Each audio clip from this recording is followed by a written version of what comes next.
இப்பெல்லாம் show of கலாச்சாரம் ரொம்ப அதிகமாயிட்டே இருக்குன்னு நான் நினைக்கிறேன். அன்னைக்கு ஒரு வீடியோ பார்த்தேன். அதுல வந்து ஒரு ஐபோன் போஸ்ட் பண்ணிட்டு மிஷன் அக்கம்ப்ளிஷ்ட் அப்படின்னு போட்டுருந்துச்சு. கீழே கமெண்ட்ல கேக்குறாங்க எத்தனை இஎம்ஐ, அவங்க 48 இஎம்ஐ அப்படின்னு இருந்துச்சு எனக்கு.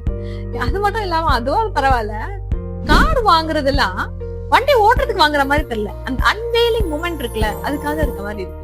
கார் ஷோரூம் காரனே சைன் பண்றதுல இருந்து அந்த சர்டன் கிளாத் அப்படியே எடுக்கிறதுல இருந்து இதெல்லாம் வீடியோ ஷூட் பண்ணி கையில குடுக்குறாங்களா, அந்த அன்வெயிலிங் மூமெண்ட்டுக்காகவே இவங்க கார் வாங்குனாங்க அப்படின்ற மாதிரி தோணுது. நம்ம வீட்டுல பார்த்தோன்னா எங்கேயாவது நம்ம ஷாப்பிங் போகும்போது ட்ராலி அப்படியே நிரம்பிடும். ஏன்னா எங்க பார்த்தாலும் வந்து ஸ்பெஷல் ஆஃபர், டிஸ்கவுண்ட், அது இதுன்னும் போது எடுத்து எடுத்து எடுத்து போடுவோம். ஆன்லைன்ல எதையாவது பண்ணும்போது லிமிடெட் ஆஃபர் ஒன்லி அப்படின்னு இருக்கும். லிமிடெட் ஆஃபரை பார்த்த உடனே ஆட் டு கார்ட் உடனே வந்துடும். சோ இப்படி நமக்கு தேவையில்லாத பொருட்களை கூட நமக்கு தேவையோ அப்படின்ற மாதிரி நம்மள நம்ப வைக்கிறாங்க. அதுக்கு பேரு தான் கன்சியூமர் கிக்.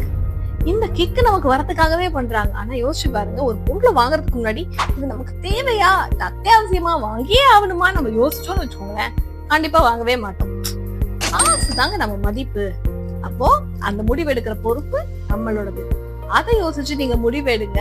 இனிமே ரீல்ஸ் போடுறதுக்காக எதையும் வாங்காம நம்ம வாழ்க்கையை வாழும் பொழுது ஏதாவது நல்ல விஷயம் நடந்தா அதை ரீல்ஸா போடலாம். என்ன நான் சொல்றது?